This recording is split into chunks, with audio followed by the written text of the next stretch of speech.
नमस्कार, मैं हूं अजय कुमार और आप देख रहे हैं क्वेश्चन आज, जिसमें आज हम आपके सामने एक विशेष कार्यक्रम लेकर उपलब्ध हुए हैं। 2 साल पूरे हो चुके हैं नरेंद्र मोदी की सरकार को। 26 मई 2014 को नरेंद्र मोदी की सरकार ने शपथ ग्रहण किया था और उसके बाद से 2 साल में नरेंद्र मोदी की सरकार ने कितने कमाल किए हैं। आखिरकार जो तमाम वायदे किए गए जनता के सामने, उन वायदों में से कितने पर अमल होता दिखाई दे रहा है, कितनी योजनाओं का फायदा दरअसल आम जनता को मिलता दिख रहा है।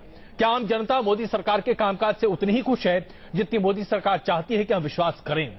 न्यूज नेशन ने आज एक विस्तृत सर्वे आपके सामने पेश कर रहा है, जो कि हमने 16 राज्यों में 72 लोकसभा चुनाव क्षेत्र में लोगों की राय शुमारी से एकत्रित किया। 7,000 लोगों से या उनसे भी ज्यादा लोगों से हमने ये बातचीत की है, राय शुमारी की, उनसे ये सर्वे किया। 72 लोकसभा चुनाव क्षेत्र में लोगों की राय शुमारी से एकत्रित किया। 7,000 लोगों से या उनसे भी ज्यादा लोगों से हमने ये बातचीत की है, राय शुमारी की, उनसे ये सर्वे किया, जिसके आधार पर अब हम आपके सामने देश का मूड प्रस्तुत करना चाहते हैं कि 2 साल की मोदी सरकार के बाद भारतीय जनता पार्टी की अगुवाई की सरकार को लोग कितना पसंद कर रहे हैं, या यूं कहें कि क्या लोगों में अब धीरे धीरे नाराजगी पैठ करती दिखाई दे रही है।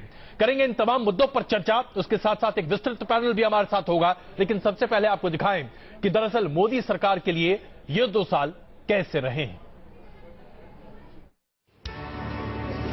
2 साल में मोदी सरकार ने कितना कमाल किया। क्या 2 साल में मोदी जनता की उम्मीदों पर खरे उतरे? क्या वाकई मोदी का अच्छे दिन का सपना साकार हुआ? और इन 2 सालों में मोदी सरकार के मिनिस्टर का कामकाज कितना बेहतर रहा? इसे लेकर न्यूज नेशन की टीम ने जनता के बीच जाकर जानी उनकी राय। देश के 16 राज्यों में हमारी टीम ने मोदी सरकार के वादों और दावों की पड़ताल की। 72 लोकसभा क्षेत्र के करीब 7,000 से ज्यादा लोगों से सवाल जवाब किए गए। हमारा ये सर्वे 20 मई से 23 मई के बीच किया गया। इस दौरान हमने लोगों से मोदी सरकार की योजनाओं और चुनावी वादों पर जनता की राय पूछी। इसके अलावा बीफ विवाद, जेएनयू का मुद्दा, रोहित वेमुला सुसाइड केस और असहिष्णुता को लेकर विपक्ष ने सरकार को कटघरे में खड़ा किया। ऐसे में इन विवादों को लेकर जनता की राय क्या है, इसके बारे में भी हमने जनता की नब्ज टटोलने की कोशिश की। आज न्यूज नेशन पर हम आपको दिखाएंगे मोदी सरकार के 2 साल पर किए गए सर्वे का हर सवाल का जवाब। साथ ही बताएंगे कि जनता की नजर में किस मंत्री का प्रदर्शन बेहतर रहा और कौन सी स्कीम जनता को सबसे अच्छी लगी। Team news nation. तो देखा आपने, ये है हमारा मकसद, जो आज हम लगातार 1 घंटे तक आपके सामने प्रस्तुत करते रहेंगे। मोदी सरकार ने सत्ता संभालने के बाद से अब तक 57 नई स्कीमों की घोषणा की है, या यूं कहें कि 57 स्कीमें हैं जिनको या तो पुराने या नए दोनों जोड़ दिए जाएं, और उसके आधार पर मोदी सरकार अपने विकास के एजेंडे को आगे बढ़ाने का दावा कर रही है। मोदी सरकार के दावे कई हैं, हमने भी कई चुभने वाले सवाल पूछे हैं। तो आइए, सबसे पहला सवाल जो कि हर किसी के दिमाग में सबसे ऊपर है, वो हमने पूछा कि 2 साल के कामकाज में 10 में से कितने नंबर आप मोदी सरकार को देंगे। और ये बात वाकई में आश्चर्यजनक कही जा सकती है कि 2 साल बाद भी मोदी सरकार को लेकर तकरीबन 47% लोगों का मानना है कि बहुत ही बेहतर काम कर रही है यह सरकार। 25% लोग ऐसे हैं जो दरअसल मोदी सरकार को 50% या 60% के आसपास का नंबर देते हैं, जो कि दरअसल माना जाएगा कि एवरेज से बहुत ऊपर, यानी कि अच्छा या उससे अच्छा। तो अगर हम 2-3 स्टार और उसके साथ साथ 5 स्टार देने वाले लोगों की बात कहें, तो 72% हिंदुस्तान की जनता आज दरअसल मोदी सरकार के कामकाज से खुश है। अगर इसी को आप हमारे पिछले साल के सर्वे, जो कि हमने मई के महीने में किया था, उससे अगर उसकी तुलना करें, तो ऐसा लग रहा है कि पिछले साल के मुकाबले मोदी सरकार की स्वीकार्यता में कमी जरूर आई है, लेकिन ये बहुत ही मामूली कमी है। तकरीबन 2 से 2.5% की कमी आई है लोगों की स्वीकार्यता में। अभी भी मोदी सरकार दरअसल 72% लोगों के लिए पसंदीदा सरकार बनी हुई है। यह अपने आप में एक बहुत बड़ी इसे उपलब्धि कहा जा सकता है मोदी सरकार का, इसे माना जा सकता है। दूसरा बड़ा सवाल जो हमने जनता के सामने रखा, जो हमारे रेस्पोंडेंट्स ने उसका जवाब दिया, हमने पूछा कि 2 साल में क्या देश की अर्थव्यवस्था में बेहतरी हुई है। 49% लोगों का मानना है कि देश की अर्थव्यवस्था बेहतर तरीके से, अच्छे तरीके से चल रही है, जबकि 36% लोग ये मानते हैं कि ऐसा बिल्कुल नहीं है। 15% लोगों ने अपनी राय जाहिर करना उचित नहीं समझा। अगर आप देखें तो ऐसा लग रहा है कि 51% लोग शायद सरकार से बहुत खुश नहीं हो सकते हैं। शायद मैं इस शब्द का इस्तेमाल कर रहा हूं, लेकिन 49% लोग आर्थिक पैमाने पर इस सरकार की तरक्की और इस सरकार के द्वारा आयोजित तमाम कार्यक्रमों को पसंद कर रहे हैं। आइए चर्चा शुरू करते हैं। भारतीय जनता पार्टी से प्रभात झा जी हमारे साथ मौजूद हैं, कांग्रेस से मीम अफजल साहब, मनोज झा जी आरजेडी से, प्रेम सिंह चंदुमाजरा जी जो कि शिरोमणि अकाली दल से हैं, इस वक्त हमारे साथ हैं, अमिताभ कुंडू साहब, प्रोफेसर साहब हमारे साथ मौजूद हैं जेएनयू से, वरिष्ठ पत्रकार उन्मेश जी हमारे साथ हैं। आप सबका स्वागत है और कुछ ही देर में एनके सिंह साहब भी हमारे साथ जुड़ेंगे। इससे पहले कि प्रभात झा जी को मैं बधाई दूं, मैं मीम अफजल जी आपसे शुरुआत करना चाहूंगा। कांग्रेस लगातार जब से ये नई सरकार सत्ता में आई है उसके बाद से यही कहती चली आ रही है कि आम आदमी का भला नहीं हो रहा, लेकिन जिन लोगों से हमने बात की, जो हमारा सर्वे है वो ये प्रस्तुत कर रहा है कि तकरीबन 72% लोग हमारे सर्वे में जिन्होंने हिस्सा लिया वो लोग मानते हैं कि ये सरकार अच्छा काम कर रही है या बहुत अच्छा काम कर रही है। तो आखिरकार क्या कांग्रेस बेवजह की बातों को लेकर अपनी राजनीति की दुकान आगे बढ़ा रही है?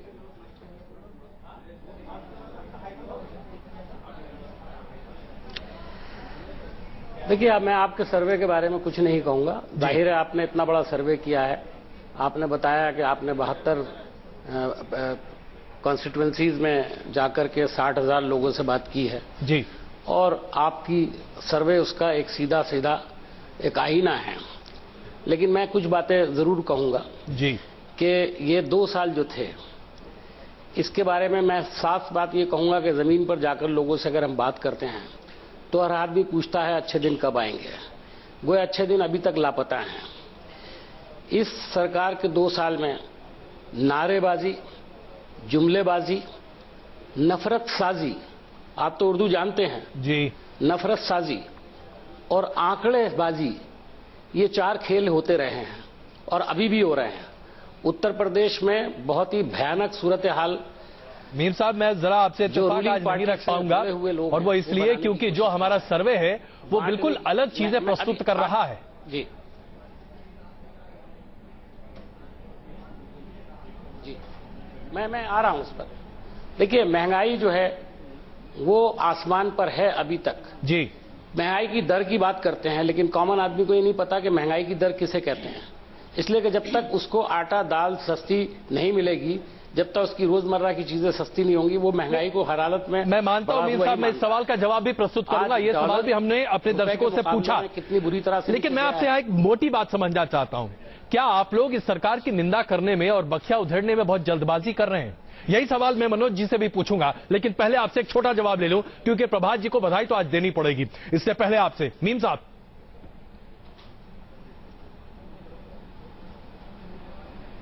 देखिए 2 साल पूरे होने पर ही बधाई देना बड़ा अच्छा बात है। कामयाबी नाकामी ये अलग अलग व्यू हो सकता है।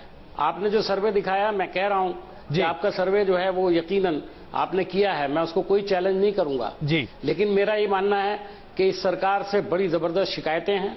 मोदी जी का पर्सनल ग्राफ भी बहुत तेजी से नीचे गिरा है जी। फॉरेन पॉलिसी में 3 मुल्कों के मैं नाम लेता हूं जो पड़ोसी मुल्क हैं, जिसमें कुछ एंथुजियास्टिकली मोदी जी ने कदम उठाए थे। चाइना, पाकिस्तान, नेपाल।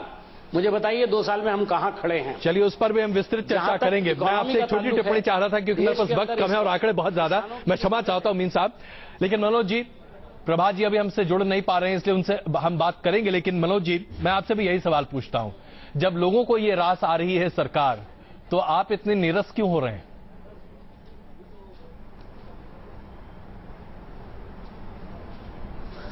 एक बात मैं कहूं, आज थोड़ी देर के लिए आप भूल जाइए कि मैं किसी दल का प्रवक्ता हूं जी। एक शिक्षक, एक छात्र के रूप में जी। जब आपने आर्थिक सवाल, आपके ये पहला आपका सेगमेंट है आर्थिक का जी। मैं आपसे आग्रह करता हूं कि आप अपने स्क्रीन पर अभी एग्रीकल्चर प्रोडक्शन की स्थिति देख लीजिए और 2 साल पहले से कंपेयर कर लीजिए।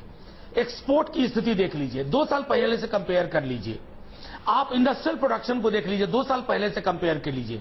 बहुत मजाक उड़ता था मनमोहन सिंह साहब का कि रुपए की कीमत डॉलर के मुकाबले कहां जा रही है। मैं आपसे गुजारिश करूं, आज रुपए की कीमत डॉलर के मुकाबले मालूम हो जाए। मेरा सिर्फ ये कहना है कि इस पूरी सरकार को अगर मैं एक इंडिपेंडेंट न्यूट्रल आपका सर्वे है। जाहिर तौर पर मैं सर्वे को आजकल चैलेंज नहीं करता, बावजूद इसके लगभग सारे सर्वे ने, शायद आपके सर्वे को छोड़ करके, हमें बिहार में चुनाव हरवा दिया था। तो आजकल सांख्यिकीय आंकड़ों को लेकर के मैं थोड़ा सा अपने आप को पिंच ऑफ सॉल्ट की तरह लेता हूं। चलिए, कम से कम आपने हमें इतना श्रेय तो दिया कि हमने आपको चुनाव नहीं करवाया था। खैर, नहीं, मैं मानता हूं, देखिए मनोज जी, मैं मानता हूं विदर्भा, मराठवाड़ा, बुंदेलखंड, इस तरह की छवियों के बाद सालगिरह बनाने का कोई मसला नहीं है। इसमें गिरह ज्यादा है, 2 साल की उपलब्धि। आपने कई सारी बातें कह दी। मैं अफसोस के साथ अभी प्रभात जी हमारे साथ जुड़ नहीं पा रहे, कुछ तकनीकी दिक्कत है, वरना आपके तमाम सवालों का जवाब देते। लेकिन प्रेम सिंह जी, आप हमारे साथ हैं, आपकी सहयोगी सरकार है और आपकी सक्रिय भूमिका भी इसमें है। विरोधी आज भी आप पर लगातार प्रहार कर रहे हैं। यह बात अलग है कि जैसा कि हमारे सर्वे में प्रस्तुत है, लोग आपकी सरकार से खुश हैं। कम से कम 72% लोग मानते हैं यह अच्छी सरकार है और अच्छा काम कर रही है।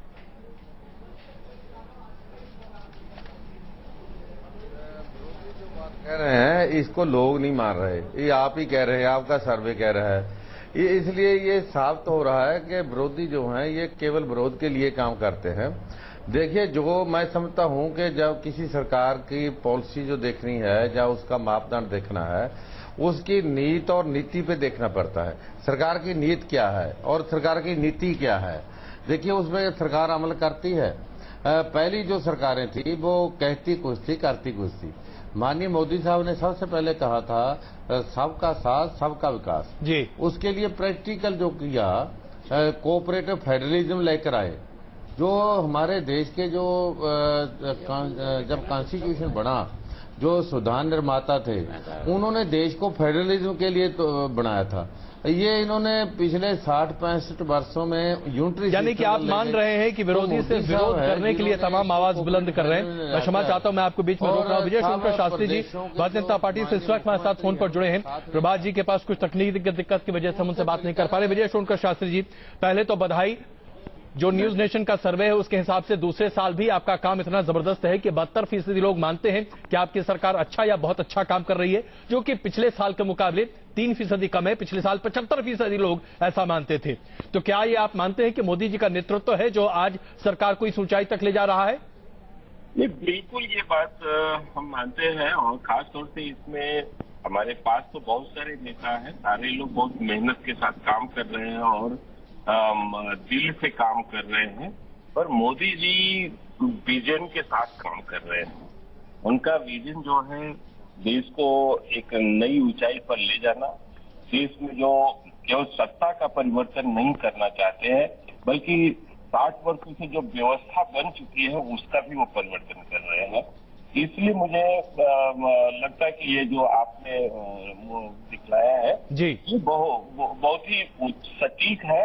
कहीं इससे कुछ ज्यादा भी कुछ लोगों को समझ में आने वाली, अभी खुश होने वाली बात उतनी नहीं है, कुछ ऐसी बातें भी आने वाली हैं जो आपको बहुत थोड़ी सी परेशान करेंगी। इससे पहले कि मैं आगे बढ़ूं, मैं आपको बना के रखना चाहूंगा। हम उर्मिला जी, एक छोटी टिप्पणी आपकी, मेरे पास वक्त जरा कम है, आज आप सबसे गुजारिश कर रहा हूं बहुत संक्षेप में।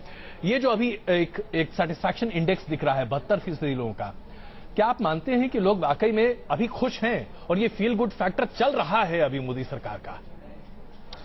देखिए, ये तो इस बात पर निर्भर करता है कि सर्वे किन लोगों के बीच कराया गया है जी। अगर आप शहर, गांव, कस्बा, सभी इलाकों के लोगों का एक प्रतिनिधित्व पूर्ण सर्वे कराइए तो शायद ये रिजल्ट नहीं होंगे जो आपके सर्वे में है। मैं सर्वे को खारिज नहीं कर रहा हूं, सर्वे प्रोफेशनल ढंग से कराए जाते हैं, लेकिन सवाल इस बात का है कि किन लोगों की राय ली गई है, पहली बात ये। दूसरी बात, जो मेरी जो अपनी ओपिनियन है, जो अगर आप मेरी राय पूछें तो सरकार से खुश होने वाले लोगों का एक सेक्शन जो बहुत बोलता है, जो जिसकी आवाज मीडिया के जरिए, गवर्नेंस में डिफरेंट जो एजेंसीज हैं या सड़क पर या संवाद के अन्य जो मंच हैं, वहां पर बहुत सुनी जाती है, काफी तेज उनकी आवाज है। तो उस तबके में मोदी सरकार की लोकप्रियता होगी निश्चित रूप से। शहरी उच्च मध्य वर्ग है, आपको लग रहा है व्यापारी वर्ग, वो लोग जो कि नाराज हैं वो बहुत मुखर तरीके से सामने नहीं आ रहे। लेकिन व्यापारी वर्ग में भी एक तबका है जो नाराज है। अब जिन लोगों ने भारत के बैंकों से 1,40,000 करोड़ का कर्ज लोन लिया और नहीं दिया, उनकी जाहिर खुशी है। लोग चाहेंगे कि ऐसी सरकार हो जो हमें विदेश चले जाने के लिए हमें मुहैया करे अवसर। लेकिन देखिए कुछ एक इश्यूज बहुत जरूरी है। मैं संक्षेप में अपनी बात कहूंगा कि महंगाई, भ्रष्टाचार। आपने महंगाई का जिक्र किया, मैं रोकूंगा उर्मिला जी, आप क्षमा चाहता हूं, कुछ आंकड़े ज्यादा हैं। तो महंगाई पर ही आइए जरा बताते हैं आपको कि जब हमने ये सवाल लोगों से पूछा कि महंगाई का क्या आलम है, क्या सरकार से लोग खुश हैं, क्या महंगाई कम हुई है, जवाब मिला कि महंगाई कम नहीं हुई है। 52% लोग इसे मानते हैं। महंगाई कम हुई है 36% लोगों का यह कहना है। कह नहीं सकते कि श्रेणी में 12% लोग हैं।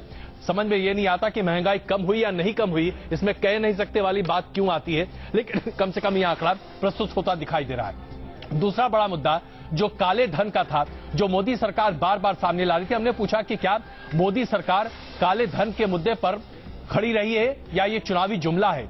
52% लोगों का कहना है कि दरअसल ये चुनावी जुमला था और 31% लोग ऐसे हैं जो कि मानते हैं कि नहीं, ये चुनावी जुमला नहीं है। मोदी सरकार बहुत ही सशक्त होकर इस पर अपना काम करती दिखाई दे रही है। सबसे पहले, इससे पहले कि हम प्रतिक्रिया लें, आइए जरा लोगों से हमने जो पूछा वो भी आपके सामने, ये चुनावी जुमला नहीं है। मोदी सरकार बहुत ही सशक्त होकर इस पर अपना काम करती दिखाई दे रही है। सबसे पहले, इससे पहले कि हम प्रतिक्रिया लें, आइए जरा लोगों से हमने जो पूछा वो भी आपके सामने प्रस्तुत करते हैं और फिर हम अपने पैनल के पास पहुंचते हैं। महंगाई तो हर जगह, हर फील्ड में बढ़ती जा रही है। महंगाई तो बढ़ ही रही है। जो ग्रोथ है हमारी घटती जा रही है और महंगाई बढ़ती जा रही है। आटे, दाल, सब्जी की हर चीज का भी भाव लेके देखो तो कहीं पे भी कुछ भी सस्ता नहीं है। अच्छे दिन के आना था बोले तो गरीबों को कुछ सस्ता होना करना, पेट्रोल में डीजल में दारा कम होते बोले और जम होते आ रहे, बढ़ जा रहा। महंगाई तो हमको लगता है कि और बढ़ी है। दालों का दाम निरंतर बढ़ा है और किसानों के लिए जो नीतियां बननी चाहिए उसमें भी सरकार हमको लगता है कि नाकामयाब है। आंकड़ों में थोक महंगाई का सूचकांक तो गिरा हुआ दिखाते हैं, लेकिन आम जनता को आज भी बाजार में रोजमर्रा की जरूरत की जो चीजें हैं वह सस्ती नहीं हो रही हैं। जिनका जीवन काला धन विदेशों से लाने के लिए कहा था वो काम पूरा नहीं हुआ और लोगों को जो कह रहे थे कि 15-15 लाख रुपया जनधन योजना में सबके खाते में चला जाएगा, वो एक पैसा भी नहीं आ सका। एनके सिंह साहब, महंगाई और काले धन पर जो हमारा सर्वेक्षण है उसके आधार पर जो स्थिति है आपके सामने है। नहीं, सर्वेक्षण को हम एक्सप्लेन कर दें, यहाँ पैराडॉक्स क्यों है और उर्मिला जी सही कह रहे हैं। देखिए 52% ने ये माना कि नहीं महंगाई है जी, लेकिन 72% कह रहे हैं कि मोदी के काम से संतुष्ट है। मतलब 20% ऐसे लोग हैं। ये कौन लोग हैं जो महंगाई होते हुए भी मोदी से संतुष्ट है जी, जो एक्स्ट्रा 20% है। ये वो लोग हैं जो अभी भी उस रॉ में है कि नहीं मोदी जी कुछ करेंगे। एक फैक्ट है कि 50-70 साल में 3 लीडर हुए हैं जिनका पब्लिक से डायरेक्ट कम्युनिकेशन रहा है, पंडित जवाहरलाल नेहरू और 2 साल इंदिरा गांधी 1970 से 72 तक, और अब नरेंद्र मोदी। और आज भी नरेंद्र मोदी का डायरेक्ट पब्लिक से कम्युनिकेशन है और क्रेडिबिलिटी अभी भी बनी हुई है। धीरे धीरे वो नीचे जाती है। मेरे ख्याल से आपने जो दिखाया 75% पहले था, 72% हुआ जी, ये बिल्कुल सही बात है। होना तो चाहिए था 80%, क्योंकि देश में 80% तो हिंदू है जी, लेकिन कहीं ना कहीं कम हो रहा है। लेकिन एक बात साफ है कि महंगाई को अगर आप देखें क्यों ये रिएक्शन आ रहा है, हकीकत यह है कि WPI और CPI कंज्यूमर प्राइड इंडेक्स बुरी तरह से आहत हुआ है। बिल्कुल 5.5% पे आज भी है। WPI इसलिए कम हो गया जिसको कि बीजेपी ताली बजा रही है, गवर्नमेंट ताली बजा रही, क्योंकि पेट्रोलियम प्रोडक्ट नीचे हुआ। इसलिए हकीकत समझना चाहिए और सरकार को इस पे बहुत काम करने की जरूरत है। लेकिन अभी भी क्रेडिबिलिटी है, ये जो कम्युनिकेशन है ये जनता और प्राइम मिनिस्टर के बीच में अभी भी है। इसीलिए आपको जो सर्वे पॉजिटिव आ रहा है इसका कारण यह है कि वो क्रेडिबिलिटी अभी खत्म नहीं हुई है। धीरे धीरे वो खत्म होगी अगर डिलीवरी सरकार नहीं करेगी। अमिताभ कुंडू जी, यही सवाल मैं आपके सामने रखना चाहता हूं। सर्वे के हिसाब से 72% लोग ऐसे हैं हमारे सर्वे के जो मानते हैं कि सरकार बहुत अच्छा काम कर रही है, लेकिन हम आपके सामने वो आंकड़े भी प्रस्तुत करेंगे जब हम सरकार की योजनाओं की बात करेंगे। मैं आपको बताऊं 57 योजनाओं में से 10 योजनाएं भी लोगों के रिकॉल में नहीं है, उसके बाद की योजनाएं किसी को पता नहीं है। तो क्या यह माना जाए कि सरकार की योजनाएं लोगों तक पहुंच नहीं पा रही हैं और जो पहुंच रही हैं वो इतनी पहुंच रही हैं कि लोग उसके लिए वाहवाही कर रहे हैं? अमिताभ जी।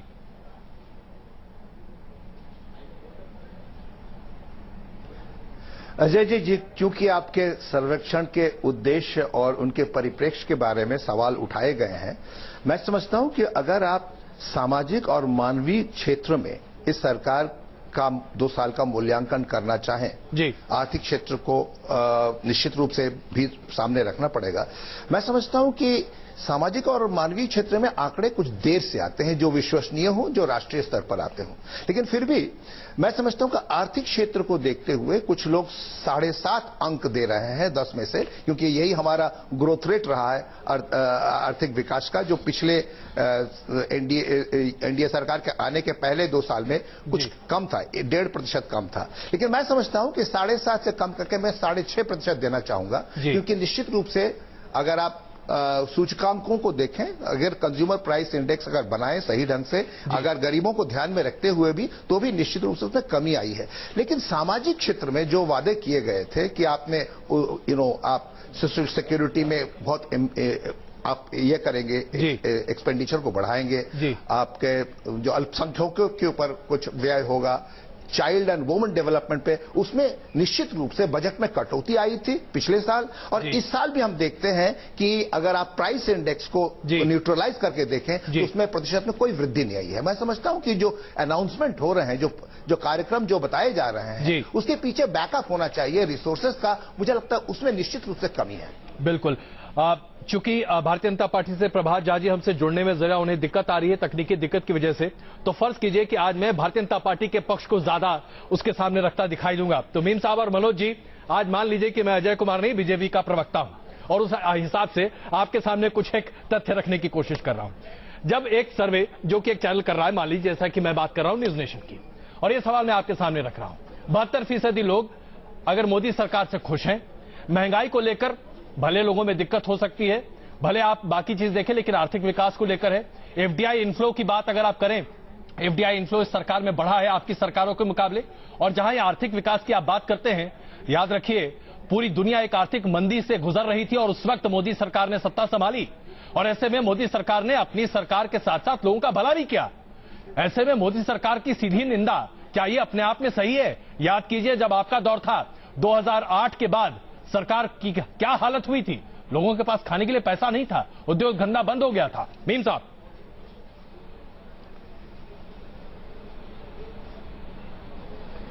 देखिए उद्योग धंधे तो आज भी बंद है। अभी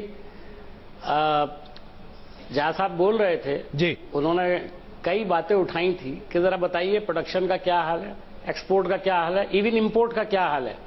वो तमाम आंकड़े मेरे पास नहीं है, लेकिन उसकी तफसील का वक्त नहीं है जी। मैं एक बात जरूर कहना चाहता हूं, एसएन सिंह साहब की बात से मैं एग्री करता हूं बड़ी हद तक।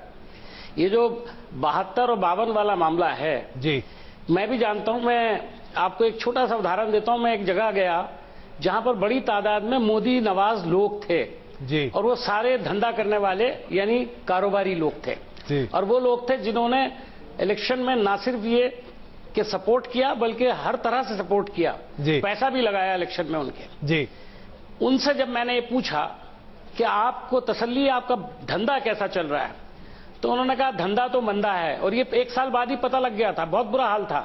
धंधा तो मंदा है, लेकिन हम समझते हैं कि मोदी जी कुछ कर लेंगे। मीम साहब, धंधा तो मंदा है, लेकिन मैं कुछ आंकड़े आपके सामने रखना चाह रहा हूँ। आज बीजेपी का खेमा मेरे पास है, तो मैं कुछ आंकड़े आपके सामने रख दूं।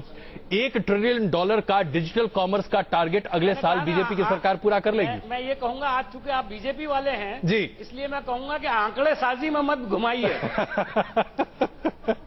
नहीं, लेकिन देखिए मीम साहब, याद कीजिए वो दिन जब आप आंकड़ों से हमें घुमाया करते थे, जब हम बीजेपी वाले लोग आपके खिलाफ हुआ करते थे।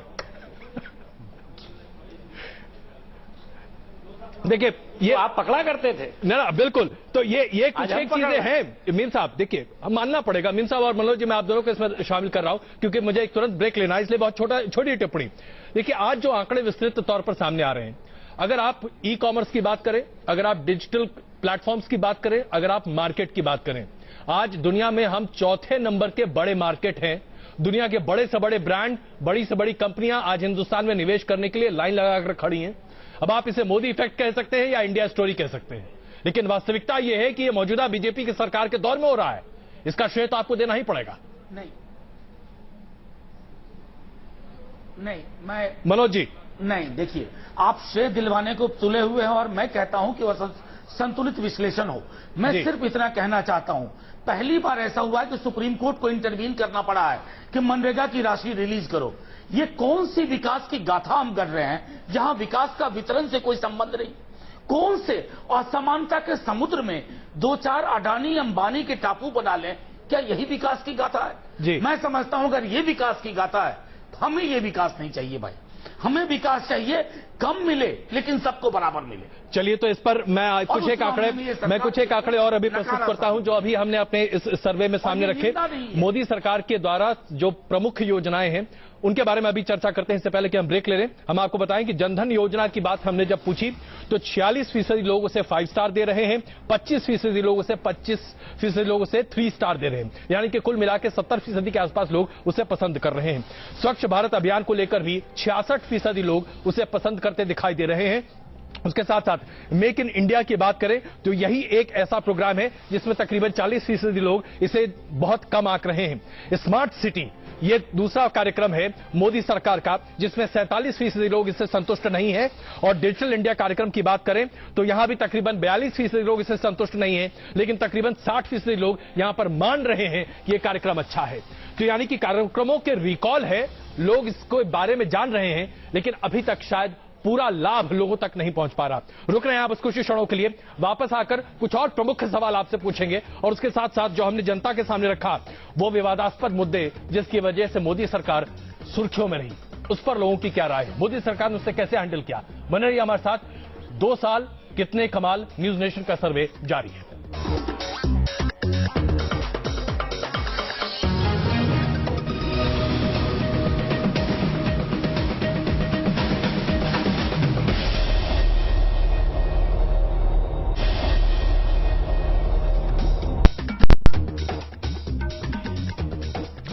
दो साल कितने कमाल, मोदी सरकार अपने 2 साल का कार्यकाल पूरा कर चुकी है और उसी पर न्यूज नेशन ये विस्तृत सर्वे आपके सामने पेश कर रहा है। हमने 72 लोकसभा क्षेत्रों में तकरीबन 7,000 से ज्यादा लोगों से यह सर्वे किया है, उनसे बातचीत की है। उसके आधार पर हम प्रस्तुत कर रहे हैं आखिरकार देश का मिजाज अभी क्या है।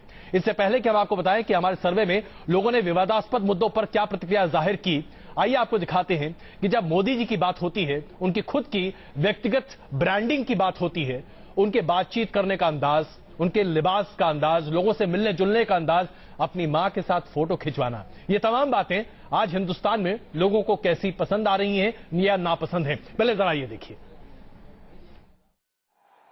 भाइयों एवं बहनों का टर्म इस्तेमाल करते हैं, ये सबसे अच्छा लाइन उनका है।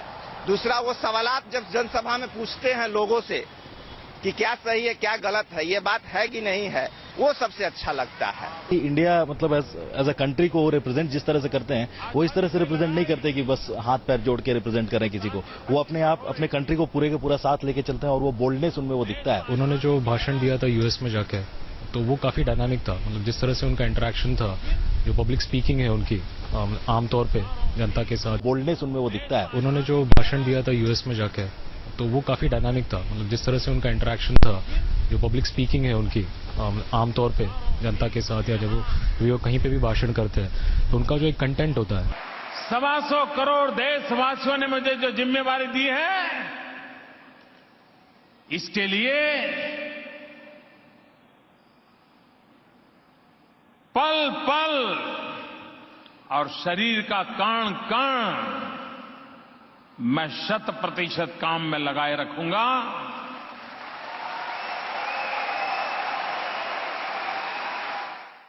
मोदी जी खादी के ब्रांड एम्बेसडर हैं और मोदी जी जब खादी पहनते हैं तो लगता है पूरा देश उनके साथ है। उनका हाफ बाजू वाला जो कुर्ता है वो तो समझिए जो एक ब्रांड बन गया, मोदी जी के नाम से जाना जाता है। वो हाफ कुर्ता और पैजामा वो उनके लिए ज्यादा फपता है। खादी क्या रिप्रेजेंट करता है, हमारे जो वर्कर्स है उनकी मेहनत और उनकी जो लगन है वो रिप्रेजेंट करता है। तो आई थिंक वो सबको एक ही कुल मिला के एक कपड़े के थ्रू प्रमोट कर रहे हैं। तो जहां भी कम से कम देश में आज बात कीजिए ब्रांड मोदी की अगर आप बात करें तो ऐसा लगता है कि ये एक ऐसा ब्रांड है जिसे छू पाना किसी भी अन्य नेता के लिए आसान नहीं है। आइए हम जरा सर्वे पे वापस लौटते हैं। हमने ये सवाल पूछा कि बड़े मुद्दे जो विवाद के मुद्दे रहे हैं उन पर मोदी सरकार के टैकल करने का अंदाज क्या था। क्या मोदी सरकार ने उन्हें सही तरीके से अंजाम दिया या मोदी सरकार उसे टैकल करने में विफल रही है। हमने सबसे पहले पूछा कि जेएनयू विवाद पर मोदी सरकार भारत माता की जय के विवाद पर मोदी सरकार का टैकल करने का रवैया कैसा था। 50% लोगों का मानना था कि यह बिल्कुल सही तरीका था जिस तरह से मोदी सरकार ने अपनी बातों को सामने रखा। दूसरा बड़ा सवाल हमने पूछा जेएनयू विवाद पर आखिरकार मोदी सरकार का रवैया कैसा रहा, मोदी सरकार ने उसे कैसे टैकल किया। यहां पर दरअसल 42% लोगों का मानना है कि मोदी सरकार ने इसे सही तरीके से टैकल नहीं किया, जबकि 39% लोगों का मानना है कि दरअसल यह मामला सही तरीके से टैकल किया गया था। रोहित वेमुला के आत्महत्या के मामले पर भी बीजेपी की सरकार को लेकर 38% लोगों का मानना था कि मोदी सरकार ने इसे सफलतापूर्वक टैकल किया, जबकि 42% लोगों का मानना था कि नहीं, इसे मोदी सरकार जरा पिछड़ गई है। बीफ विवाद पर जैसे ही बात आई 43% लोगों का मानना था कि मोदी सरकार ने इसे बिल्कुल सही तरीके से हैंडल किया, जबकि 39% लोगों का मानना था कि हां यहां जरा गड़बड़ी रही है। और अवॉर्ड इंटॉलरेंस का जो पूरा डिबेट था उस पर दरअसल मत विभाजित है। 40% लोग मानते हैं कि मोदी सरकार ने अच्छे तरीके से उसे हैंडल किया, जबकि 40% मानते हैं कि नहीं, इसमें हैंडलिंग में जरा दिक्कत रही थी।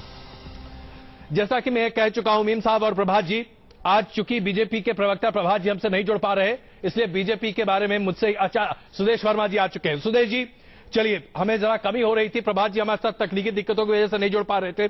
बहुत स्वागत है आपका न्यूज नेशन के सर्वे में और मैं धन्यवाद देता हूं कि आप हमसे जुड़ पा रहे हैं।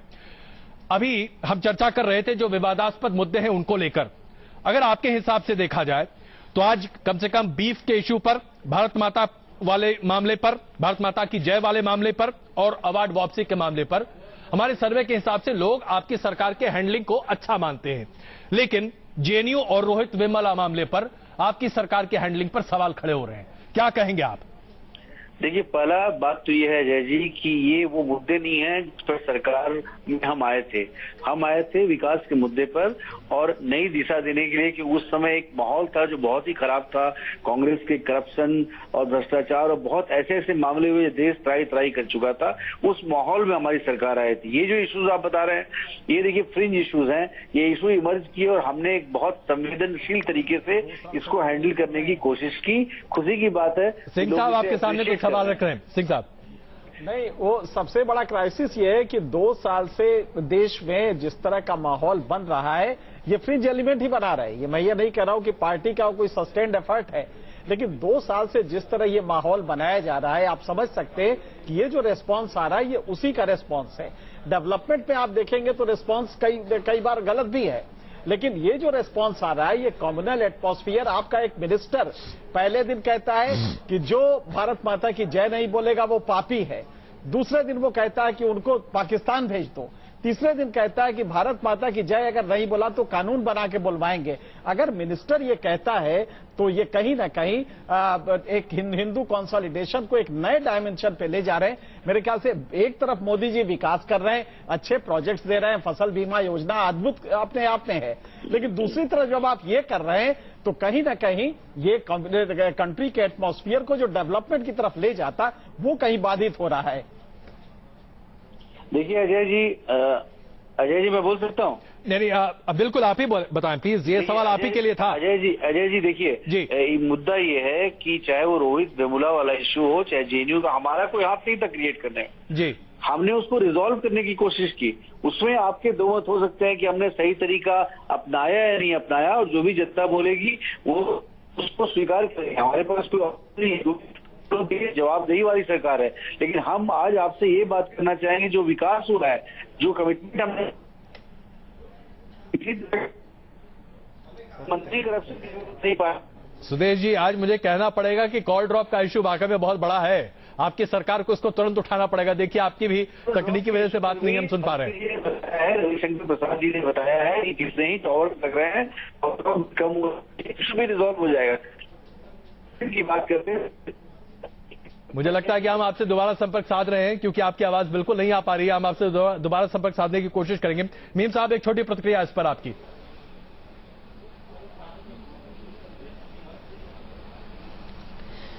देखिए, बड़ा अहम सवाल सिंह साहब ने उठाया और मेरे ख्याल में एक सर्वे आपने इस पर जो किया है, इस पर भी एक सवाल आना चाहिए था कि जो कम्युनल एटमॉस्फेयर बीजेपी से जुड़े हुए लोग देश के अंदर क्रिएट कर रहे हैं, और जो हाल ही में 2 रोज पहले अयोध्या के अंदर जिस तरह से हथियारों की ट्रेनिंग दी गई, और उस पर अभी तक सेंट्रल गवर्नमेंट खामोश है, कोई इसके बारे में बोलने को तैयार नहीं है। इन सब चीजों से क्या फायदा होने वाला है? मुझे हैरत है जी, जिस सरकार के पास पुलिस है, फौज है जी, तमाम जराए हैं, उस सरकार से जुड़े हुए लोग इस मुल्क के अंदर मेजॉरिटी कम्युनिटी को इनडायरेक्टली माइनॉरिटी कम्युनिटी से डरा रहे हैं और ये बता रहे हैं कि हमें उनसे जंग लड़नी है और उनको इस तरह से मारना है। मैं समझता हूं कि ये बहुत ही शर्मनाक है, और चाहे आप विकास की गति कितनी भी तेज कर लें, जिस दिन दंगा होता है पूरे मुल्क का माहौल बदल जाता है। लेकिन मीर साहब, अभी दंगा हुआ नहीं है, होता है, ये बात तो आपको ध्यान देनी पड़ेगी। अमिताभ जी, सिर्फ वोट के लिए अगर ये आप जेडीयू से संबंधित है, मैं आपसे सवाल आपके सामने मैं आपको कह रहा हूं जी, मैं अजय जी आपको कह रहा हूं, दंगा होगा। ये दंगा करवाएंगे। ये तो आप बहुत बड़ी बात कह रहे हैं कि बिल्कुल ये बहुत बड़ा आरोप है। उत्तर प्रदेश का चुनाव है भाई, अगर मामूली बात है। होते तो शायद आपको इसका माकूल जवाब दे सकते थे, लेकिन मेरी बात आप लिख लें। मैं असक्षम उत्तर प्रदेश का चुनाव है, ये माहौल बनाया जा रहा है। सुदेश जी कॉन्फिडेंट ये कैसे हैं? सुदेश जी, आपकी आवाज। अजय जी, आपने मुझसे सवाल पूछा था। जी अमिताभ जी, जेएनयू वाले मुद्दे पर मैं आपसे ही चाहूंगा कि आप अपनी टिप्पणी रखें प्लीज। अजय जी देखिए, नहीं, मैं थोड़ा सा लार्जर पर्सपेक्टिव में बोलना चाहूंगा जी, कि जहां तक इन सामाजिक मुद्दों का सवाल है या अल्पसंख्यकों से जो रिलेटेड जो प्रश्न है, उस पर मुझे ऐसा लगता है कि पॉलिसी पैरालिसिस तो नहीं है एनडीए में, लेकिन एक पॉलिसी कंफ्यूजन निश्चित रूप से है। मैं ये बताना चाहूंगा, 3 स्टेटमेंट्स हैं हमारे प्राइम मिनिस्टर के, और वो मीडिया में ज्यादा नहीं आए हैं। वो नाइसर में गए थे, national institute of research and science पे गए थे। उन्होंने ये कहा कि मुझे नाइसर पसंद है, मुझे यस सर पसंद नहीं है। उन्होंने एक मैसेज देने की कोशिश की थी कि एकेडमिक इंस्टीट्यूशन में जो है डिसएग्रीमेंट होना चाहिए। दूसरी बात, उन्होंने कहा था ये जो पारादीप का जो ऑयल रिफाइनरी है, ये एक पूजा घर है। ये हमें याद दिलाते हैं हमारे देश के और नेताओं की, जिन्होंने कहा था कि मॉडर्न पूजा घर जो है वो ऐसे टेक्नोलॉजी से ड्रिवन जो इंफ्रास्ट्रक्चर है वो होंगे। तीसरी बात और कही थी उन्होंने, मुझे बहुत अच्छा लगा था, क्योंकि मैं ध्यान से सुन रहा था।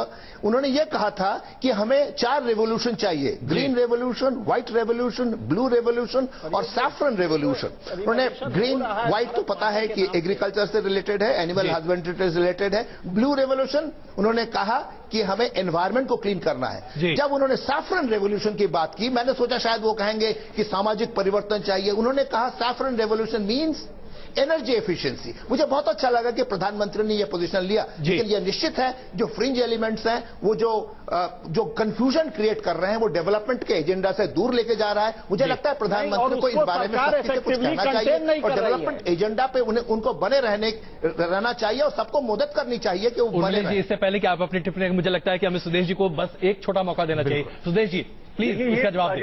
अजय जी, ये कोई मुद्दा ही नहीं है जिस मुद्दे की बात कर रहे हैं। हम तो डेवलपमेंट पर बात करना चाहते हैं। ये उस इशू को लेके आ रहे हैं जिसको देश ने रिजेक्ट कर दिया है, उस इशू पर जिस पर ऑलरेडी डिस्कस हो चुका है, हमारे स्टैंड क्लियर हो चुके हैं, पब्लिक की राय भी आ चुकी है। हम तो चाहेंगे आप विकास पर बात करिए।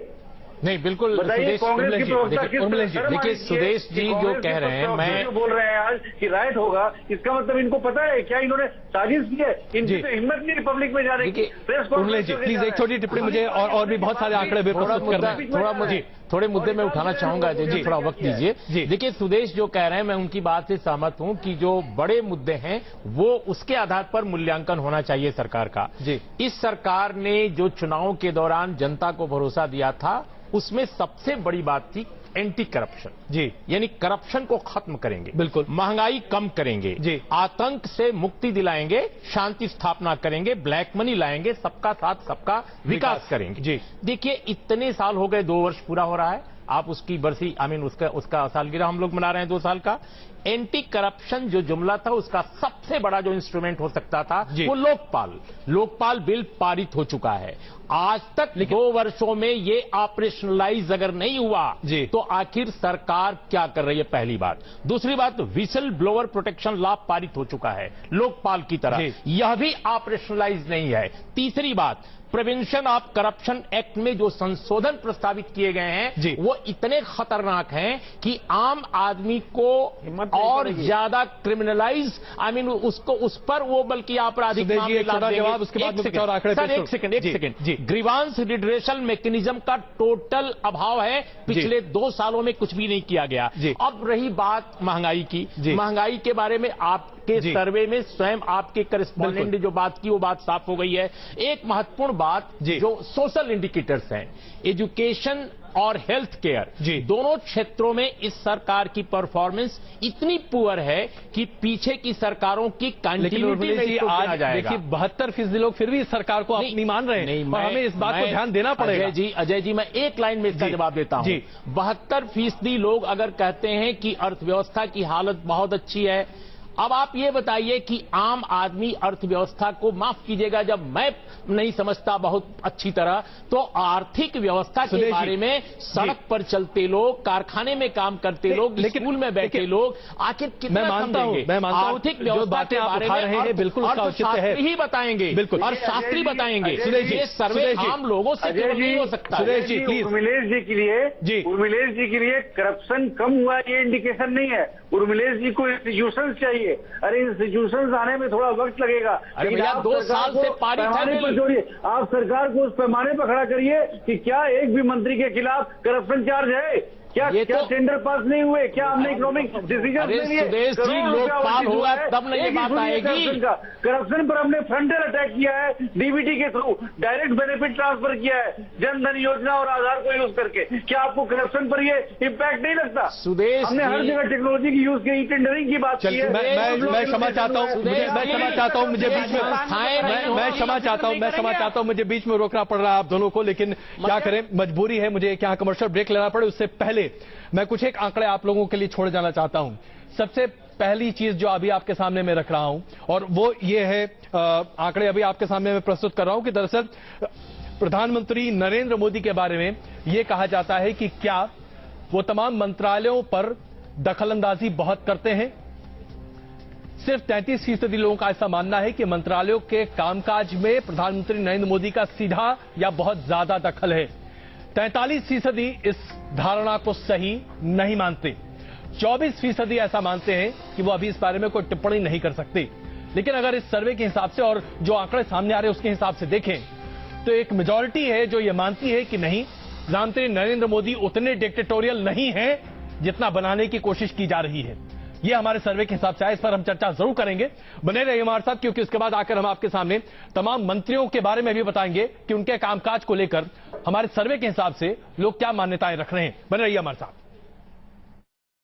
लेटली उन्होंने ट्विटर पे अपनी मम्मा के साथ पिक्चर शेयर की थी, उससे हमें पोर्ट्रे होता है कि वो कितने अच्छे सन हैं। उन्होंने अपनी मम्मा को व्हील चेयर पे बैठ के घुमाया था एंड ये अभी के जमाने में कोई करता नहीं है। सबसे अच्छी बात उनकी ये लगी, उन्होंने माँ को जो अपने खाली समय जो दिया माँ के लिए, वो सबसे अच्छी बात रही उनकी। उनके माँ के प्रति जो उनका प्यार है वो ऑब्वियसली सबसे जो है वो अपील करने वाला है। हम भी अपनी माँ को गार्डन में घुमाते हैं, चाय पिलाते हैं, बातें करते हैं, बिल्कुल वैसे ही एक जिस तरह का नॉर्मल व्यक्ति होता है जो है वो अपील करने वाला है। हम भी अपनी माँ को गार्डन में घुमाते हैं, चाय पिलाते हैं, बातें करते हैं, बिल्कुल वैसे ही एक जिस तरह का नॉर्मल व्यक्ति होता है जमीन से जुड़ा हुआ, ये देख के लगता है कि हमारे देश के प्रधानमंत्री वैसे ही।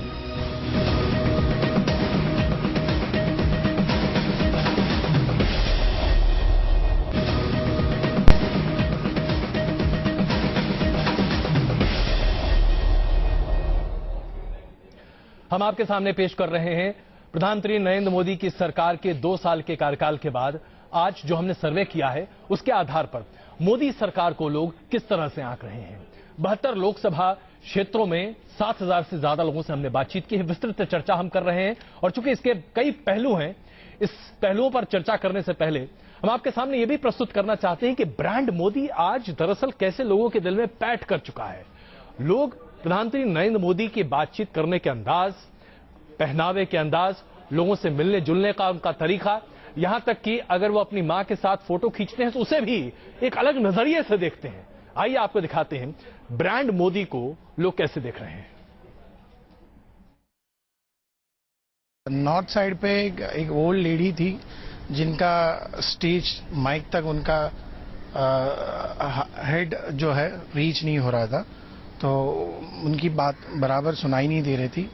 जहां प्रधानमंत्री को उठने की कोई जरूरत नहीं है, तो उन्होंने खुद जाके उस माइक को उनकी मुंह तक उनको एडजस्ट करवाया, जिससे वो लेडी बहुत कंफर्टेबल स्पीच देने लगी और पब्लिक को काफी ज्यादा पसंद आया। वो जापान गए थे तो उन्होंने ड्रम बजाया था। 2 प्राइम मिनिस्टर होते हुए भी वो लाइक इन छोटी छोटी चीजों को भी समझने की कोशिश करते हैं, तो इससे पता लगता है कि वो औरों के कल्चर में भी कितने इंटरेस्टेड है। फंक्शन में उन्होंने एक बच्चे के साथ सेल्फी खींची और वो ये नहीं कहते हैं लाइक जैसे एक प्राइम मिनिस्टर होने के, उससे ये चीज बहुत अच्छी लगी। उन्होंने वो बच्चे के साथ बहुत मिल जाते हैं और यूथ को भी बहुत सपोर्ट करते हैं। उनकी एक बहुत अच्छी आदत है कि वो बहुत हॉस्पिटैलिटी शो करते हैं। जैसे बाहर से कोई नेता आता है, प्रेसिडेंट ओबामा आए थे तो उन्होंने चाय बना के पिलाई थी, जिनपिंग आए थे तो उन्होंने झूला झूला था उनके साथ। तो इस तरह से हमारी कंट्री की जो एक इमेज है वो बहुत अच्छी और थ्रू आउट द वर्ल्ड वो पोर्ट्रे। बच्चों के मतलब कान भी खींचते हैं, वो तो प्राइम मिनिस्टर बनने के बाद भी ऐसा करते हैं, लेकिन कभी बहुत अच्छा लगता है। हाल ही में जो चीन के राष्ट्रपति जी आए थे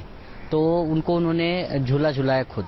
अब ये झूला उनका जो झूलाना था, ये देख करके हमको ये एहसास होता है जो हमारी भारतीय संस्कृति है, सभ्यता है कि अतिथियों का हम सत्कार करते हैं।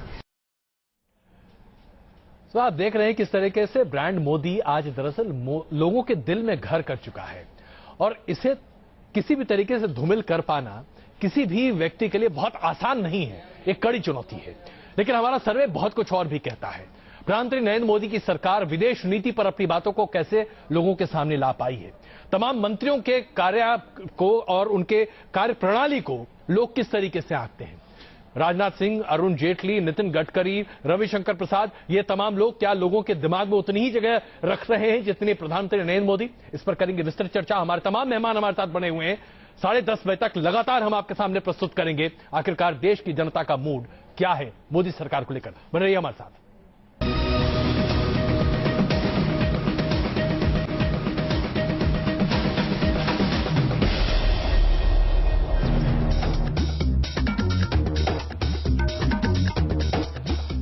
मोदी सरकार अपने कार्यकाल का 2 साल पूरा कर चुकी है और इसे लेकर एक बृहत कार्यक्रम भी कर रही है।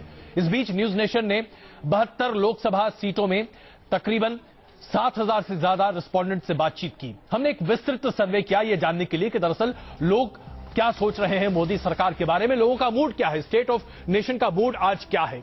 और ऐसे में हमने सवाल ये पूछा कि आखिरकार इन 16 राज्यों में लोग सरकार के कामकाज को किस तरह से आंक रहे हैं और एक बड़ा विस्तृत क्वेश्चनेयर हमने लोगों के सामने प्रस्तुत किया है, जिसके आधार पर आज न्यूज नेशन सर्वे आपके सामने यह प्रस्तुत कर रहा है कि मोदी सरकार का अप्रूवल रेटिंग आज कितना बढ़ा है या घटा है। क्या मोदी सरकार के कामकाज से लोग खुश हैं? सबसे पहला और बड़ा सवाल जो हमने पूछा वो ये था कि 2 साल के कामकाज को 10 में से कितने अंक आप देते हैं? 0 से 10 के इस स्केल पर 5 से 10 के बीच में 72% लोग हैं जो मानते हैं कि यह सरकार काम कर रही है, यानी कि अच्छा या बहुत अच्छा काम करते देख 72% लोग ऐसा मानते हैं, जबकि 0 से 4 के स्केल पर यानी कि औसत या उससे नीचे का आंकड़ा 28% लोगों का मानना है कि यह सरकार दरअसल ऐसा काम कर रही है। यानी कि अप्रूवल रेटिंग इतनी जबरदस्त तरीके से है। अगर आप इसे पिछले साल के जब हमने सर्वे किया था उससे तुलना करें तो यह आंकड़ा तकरीबन 3% के आसपास कम होता दिखाई दे रहा है। लेकिन बहुतर हिसाब से अगर देखें तो अभी भी 72% लोग मानते हैं कि यह सरकार अच्छा या बहुत अच्छा काम कर रही है। इसी के आगे हमने एक सवाल यह भी पूछा था, मोदी सरकार बार बार अपनी विदेश नीति को लेकर हमेशा यह कहती है कि हाँ भाई हमारी ये सरकार है जिसके पास 56 इंच का सीना है। मोदी सरकार के बारे में हमने सवाल पूछा कि मोदी सरकार पाकिस्तान और चीन को मुंहतोड़ जवाब क्या दे पा रही है। 46% हमारे रेस्पोंडेंट्स का मानना था कि हाँ मोदी सरकार जो दावा करती है वही कर रही है। 40% लोग कहते हैं कि नहीं ऐसा बिल्कुल नहीं है। 14% लोगों ने अपनी राय स्पष्ट तरीके से सामने नहीं रखी। आइए इस पर चर्चा शुरू करते हैं। हमारे साथ मीम अफजल साहब हैं, मनोज झा जी हैं, प्रेम सिंह चंदुमाजरा जी हमारे साथ हैं, अमिताभ कुंडू जी और उर्मिलेश जी और एनके सिंह साहब हैं, और सुदेश वर्मा जी अभी बीजेपी से हमारे साथ जुड़ने वाले हैं कुछ ही देर में। मैं जानना चाहूंगा मीम साहब, विदेश नीति की बात अभी आप कर रहे थे, इसमें कोई शक नहीं है कि शायद आज नेपाल से हमारे संबंध उतने अच्छे नहीं है, पाकिस्तान को लेकर भी फ्लिप फ्लॉप जैसी स्थिति है। लेकिन अगर हम चीन की बात भी करें तो उसे भी लेकर एक अलग तरीके की धारणा बनती है। लेकिन पब्लिक परसेप्शन आज भी मोदी सरकार के साथ है, कम से कम हमारे सर्वे में यह बात निकल कर आ रही है। क्या कहेंगे आप?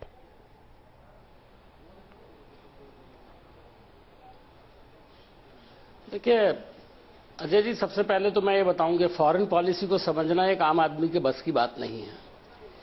वो जो मोदी जी ने जाते हुए वहां पर जिस तरह से फैनफेयर किया, अमेरिका के अंदर, चाइना के अंदर, दूसरे मुल्कों के अंदर, शुरू में किया, बाद में उसमें कमी आई। अब वो शायद उस पुरानी पॉलिसी से शायद हट गए हैं जी, चूंकि उसका फायदा दिखाई नहीं दे रहा है।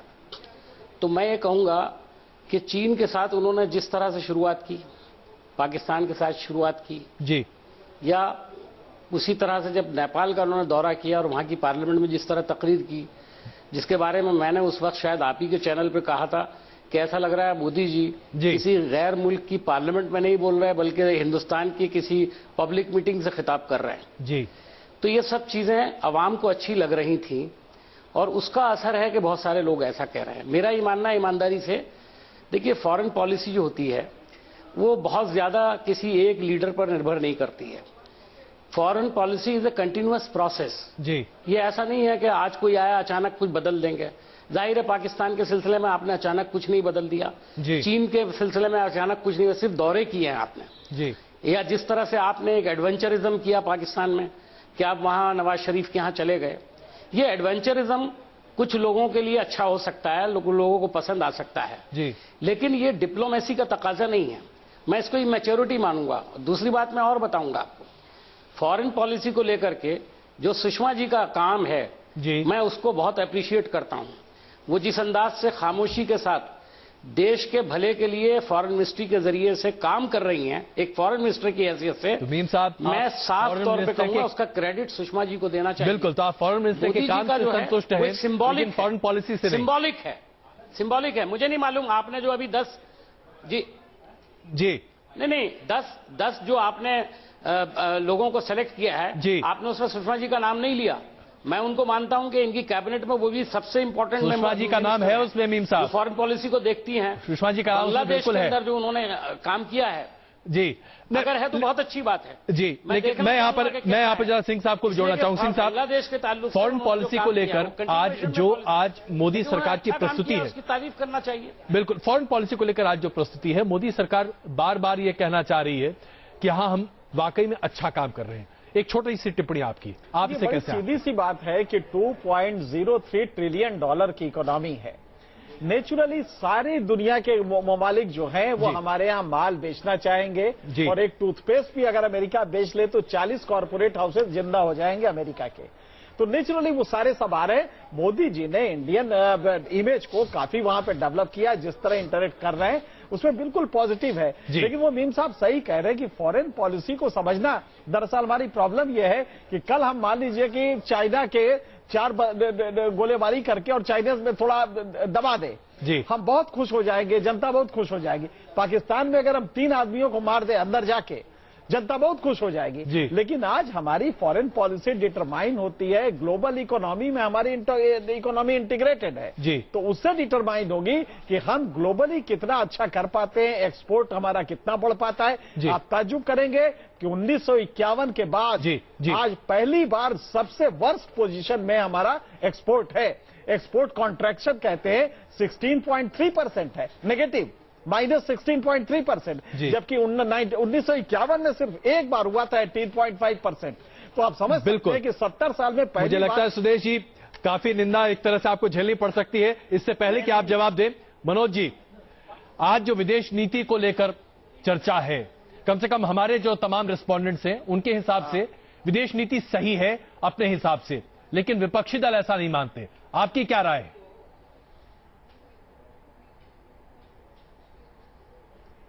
नहीं, मुझको छोटी टिप्पणी थी। I am very sorry, I had to leave at 10, I had to attend a meeting. मैं एक चीज नोटिस कर रहा था कि सेगमेंट में ओवरलैप हो रहा था, तो मैं नहीं बोलना चाहता था।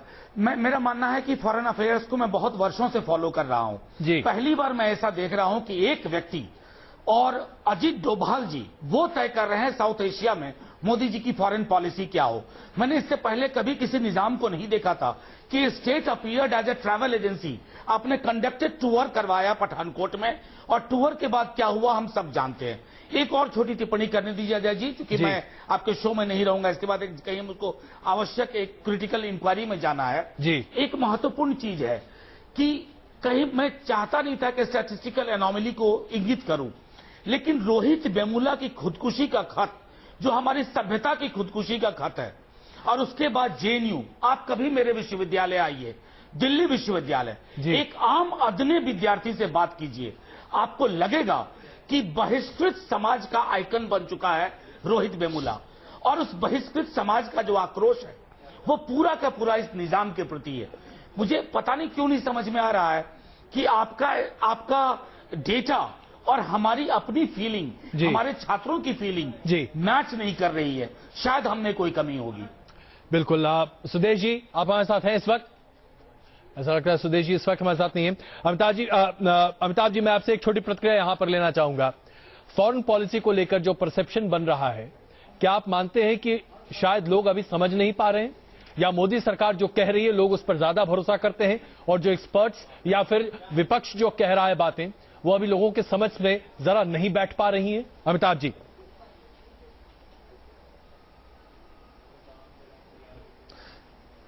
अजय जी, मैं समझता हूं कि विदेशी नीति का जो मुद्दा है उस पर जो आम लोगों की प्रतिक्रियाओं के बेसिस पे आप डिसीजन नहीं ले सकते। ये बात सही है, ये बहुत कॉम्प्लेक्स मामला है, और इस पर जो इस वक्त हम जो राय सुनने को मिल रही है वो दोनों तरफ से ही मुझे लगता है राजनीति से ही लिंक्ड है। लेकिन मैं एक चीज बताना चाहूंगा, ये जो 57 कार्यक्रमों के बारे में आपने बताया उसमें काफी कुछ कमियां हैं। एजुकेशन में जो है उसको हमने स्टडी किया है, हेल्थ में हम देख रहे हैं कि इंश्योरेंस पर ज्यादा जोर दिया जा रहा है, प्राइमरी एजुकेशन पे कुछ कम एलोकेशन किया गया है। लेकिन एक बात मैं बताना चाहूंगा, मुझे लगता है कि ये सरकार जो है, जो आम जनता की जो क्रिटिसिज्म है, सिविल सोसाइटी का जो आलोचना है उस पर रिस्पॉन्ड कर रही है। जैसे मैं बताऊं, अपन मनरेगा पर एनडीए गवर्नमेंट की शुरुआत हुई थी कि बहुत बड़ा फेलियर है, लेकिन इस साल हम देखते हैं कि उसका एलोकेशन काफी बढ़ाए गए हैं। अगर आप इस साल के बजट को देखें तो बहुत स्मार्ट सिटी पर बहुत एम्फेसिस नहीं है। रोजगार बनाओ, इंफ्रास्ट्रक्चर बढ़ाओ, एम्प्लॉयमेंट पर बहुत ज्यादा एम्फेसिस है। इवन लोगों ने कहा कि ये यूपीए 3 का बजट लगता है। आज हम स्मार्ट सिटी की बात करते हैं, बिल्कुल स्मार्ट सिटी की बात करते हैं, लेकिन स्मार्ट सिटी का जो बेसिक है, जो बेसिक बुनियादी ढांचा होना चाहिए वो भी उपस्थित नहीं है। और सबसे बड़ी बात है पैसा किसके पास है? आप कहते हैं कि 500 करोड़ केंद्र सरकार देगी और 500 करोड़ राज्य सरकार देगी। राज्य सरकारों के पास पैसा होता तो पहले ही से विकास हो चुका होता। ये देखिए, ये एक बहुत बड़ा पॉलिसी डिस्कनेक्ट है। हम स्मार्ट सिटी कॉन्सेप्ट पर एक विस्तृत चर्चा जरूर करेंगे। मैं मानता हूं कि बहुत स्ट्रॉन्ग जी नहीं बिल्कुल, ये बिल्कुल सही कह रहे हैं आप कि पॉलिसीज डिस्कनेक्ट है। और मुझे लगता है कि ये सरकार ने ये इससे सीख लिया है, इसलिए इस साल के बजट में कोई चर्चा नहीं की है स्मार्ट सिटी के बारे में। नरेंद्र मोदी जी ने 25 जून को लॉन्च करते हुए कहा कि हाईटेक पर एम्फेसिस उन्होंने नहीं दिया, उन्होंने फॉरेन डायरेक्ट इन्वेस्टमेंट और साइबर स्पेस और सीसीटीवी की बात नहीं की। उन्होंने कहा पानी, बिजली और ट्रांसपोर्ट को सुधारना, यह स्मार्ट सिटी का एम्बिशन होगा। मैं मानता हूं कि डिस्कनेक्ट है, लेकिन ये एम्फेसिस होना चाहिए। मुझे लगता है कि इस बार सरकार को यह सीख मिली है और उस पर एम्फेसिस देंगे। बिल्कुल। कुछ चूंकि और आंकड़े मुझे प्रस्तुत करने, खास करके तमाम मंत्रियों के बारे में आंकड़ा प्रस्तुत करना है, इसलिए उस पर जाने से पहले बस विदेश नीति पर हमने जब लोगों से बात की, लोगों का परसेप्शन क्या है ये आपके सामने प्रस्तुत करते हैं। उसके बाद फिर हम मंत्रियों की बात करेंगे कि उनका काम कैसा लोग आंक रहे हैं। आइए जरा देखते हैं। जिस तरह से उन्होंने भारत को इंटरनेशनल लेवल पे प्रेजेंट किया है, जो इसके पहले मुझे नहीं लगता किसी भी प्रधानमंत्री ने किया होगा। उमेश जी एक छोटी टिप्पणी आपकी। देखिए, विदेश नीति के स्तर पर आप ही के चैनल पर जब प्रधानमंत्री जी ने टेक ओवर किया था जी, उन्होंने नेपाल, भूटान और जो पड़ोसी देश हैं उनसे अपने दौरे की शुरुआत की थी जी, मैंने प्रशंसा की थी और मैंने कहा था कि ये बहुत अच्छी पहल है। लेकिन आज के दिन में 2 साल जब पूरे हो रहे हैं सरकार के, मैं ये कह सकता हूं कि अपने ज्यादातर पड़ोसियों से हमने रिश्ते खराब किए हैं, नेपाल से इतने खराब किए हैं। अगर ये विदेश नीति की सफलता है तो माय गॉड, ये सफलता का क्या मतलब? इसका मतलब है कि आपने नेपाल को जबरन चीन के इतने नजदीक ढकेल दिया है जितना वो कभी नहीं था। दूसरी बात, पाकिस्तान, आपने रेड लाइन खींच दी। डिप्लोमेसी में रेड लाइन बार बार नहीं खींची जाती कि हुर्रियत से बात करेगा अगर यहां का हाई कमिश्नर तो हम कभी चर्चा नहीं करेंगे। बाद में आपने रेड लाइन को स्वयं तोड़ दिया। कमाल की बात है जी, आप ऑल ऑफ सडन चले गए वहां। बात सही है, ये एक तरह का एडवेंचरिज्म है। मैं समझता हूं कि उसके बाद अचीव क्या किया आपने। देखिए, मैं बस एक सेकेंड, लेट मी कंक्लूड। आपने ब्रिक्स में एक बड़ी पहलकदमी की गई और उस पहलकदमी का हम जैसे तमाम लोगों ने स्वागत किया इस देश में। लेकिन ब्रिक्स को आप कहां ले जा रहे हैं? ब्रिक्स में जो आपके सहयोगी देश, कई सवाल आपने एक साथ खड़े कर दिए उमेश जी। मुझे लगता है सुदेश को जवाब देने का एक छोटा मौका देना चाहिए। बहुत कंफ्यूज है, इनकंसिस्टेंसी है, इसमें कंसिस्टेंसी ही नहीं है। और सुषमा जी की प्रशंसा कर रहे थे हमारे मित्र। मुझे लगता है कि सुषमा जी पर हम क्या कहें, अभी कहना। आइए सुदेश जी प्लीज, सुदेश जी।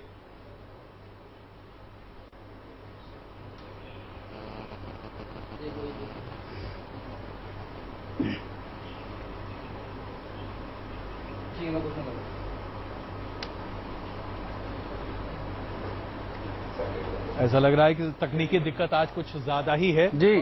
सुदेश जी, आप हमारे देखिए, पहले बात तो इनके सिंह साहब ने कुछ बोला कि एक्सपोर्ट जो है कम हुआ है, थोड़ा उस पर एक मेरा रिएक्शन बनता है। जब मैं सिग्नल से बाहर चला गया था जी, पूरे वर्ल्ड में इकोनॉमिक स्लो डाउन हुआ है, पूरे वर्ल्ड में, भारत में नहीं।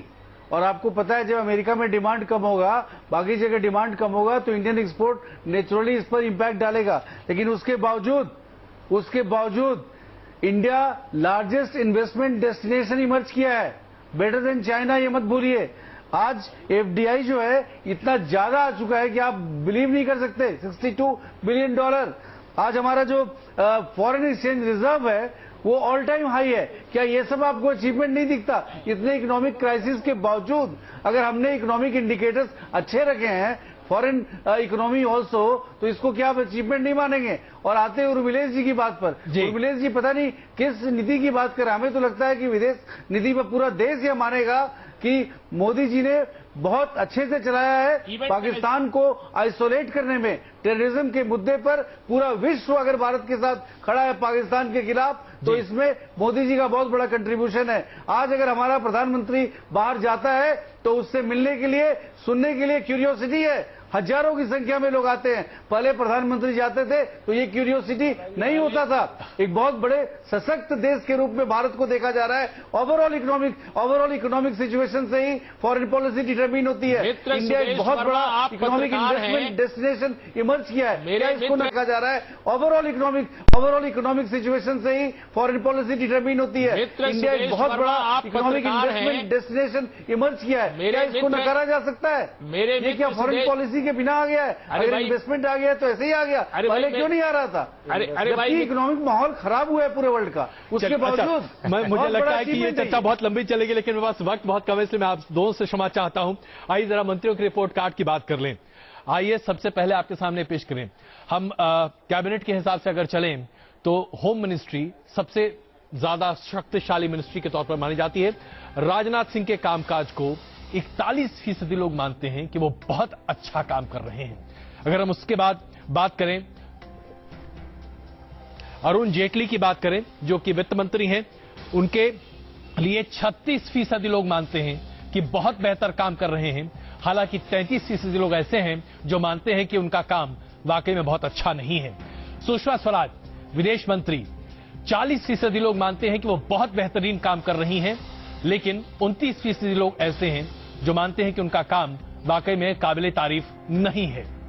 उसके बाद हम बात कर रहे हैं मनोहर पर्रिकर की, रक्षा मंत्री। 42% लोग मानते हैं कि बेहतरीन काम कर रहे हैं, 27% मानते हैं कि औसत से बेहतर हैं, लेकिन 21% लोग मानते हैं कि वो बहुत अच्छा काम नहीं कर रहे। स्मृति ईरानी की बात करें अगर हम, स्मृति ईरानी को लेकर आप देखें तो बहुत अच्छा काम करने के नाम पर सिर्फ 33% लोग उन्हें अच्छे नंबर दे रहे हैं, लेकिन अच्छा काम न करने के नाम पर तकरीबन 40% लोग स्मृति ईरानी को आंक रहे हैं। जाहिर सी बात है ये लोगों का परसेप्शन है जो वो अपने हमारे इस ओपिनियन पोल के जरिए आपके सामने प्रस्तुत कर रहे हैं। मंत्रियों के कामकाज पर करेंगे चर्चा, लेकिन बने हमारे साथ, ये बहस जारी है, बस कुछ ही देर में तुरंत वापस आ रहे हैं।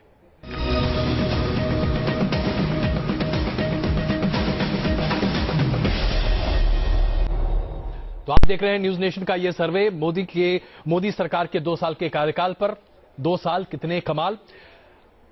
मीम अफजल साहब, तमाम मंत्रियों के कामकाज का जो लेखा जोखा है, स्मृति ईरानी को और जेपी नड्डा जी को छोड़ दिया जाए तो तकरीबन 50% या उसके आसपास लोग मंत्रियों के कामकाज से खुश हैं। आपकी प्रतिक्रिया?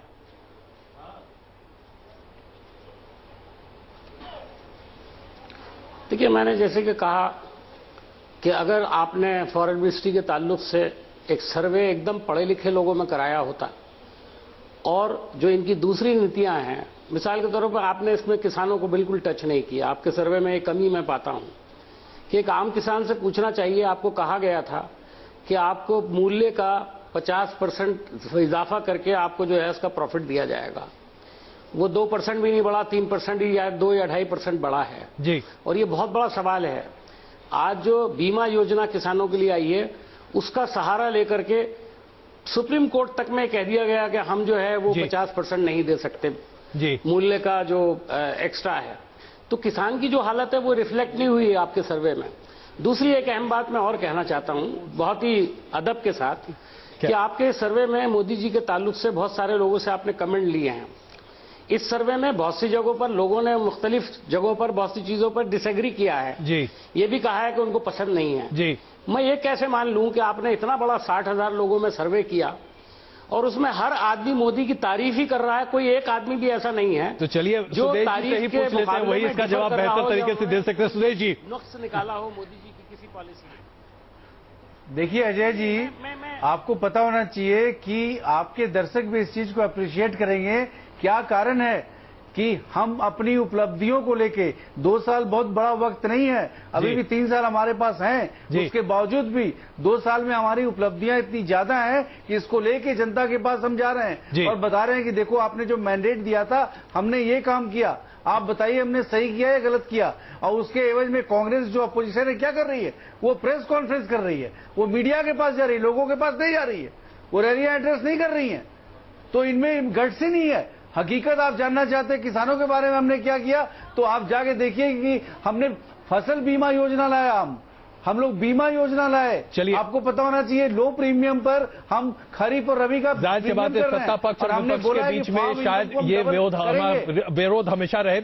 मैं इनके सिंह साहब, बस 30 सेकंड, आपको क्या लगता है मंत्रियों के इस काम? 30 सेकंड क्या, मैं 10 सेकंड में कह देता हूं। देखिए, एक खालसा 1.25 लाख के बराबर होता है, एक मोदी जी हैं, उसी के भरोसे मंत्री भी खींच रहे हैं। मोदी जी के मार्क्स अभी भी हैं, इसमें कोई दोहरा नहीं, पब्लिक एक्सेप्टेबिलिटी है जी। आपने बस संक्षेप में शायद $1,00,000 की बात एक लाइन में कह दी। बहुत धन्यवाद आप सबका इस चर्चा में शामिल होने की वजह के लिए, और वक्त की कमी की वजह से चर्चा को हमें ये खत्म करना पड़ रहा है। लेकिन हाँ, इतना जरूर है कि हमारे सर्वे से एक बात अभी प्रदर्शित हो रही है, लोगों में ब्रांड मोदी आज भी बहुत बड़ा है और उसी के आधार पर यह सरकार अपने ब्रांड इमेज को बनाए हुए है। लेकिन ये मौजूदा सरकार की नीतियों पर निर्भर करेगा कि 3 साल बाद यह ब्रांड इतना ही चमकता है या ब्रांड में कमी आती है। बहुत धन्यवाद आप सबों का हमसे जुड़ने के लिए। बने रहिए हमारे साथ, न्यूज नेशन पर खबरें जारी हैं।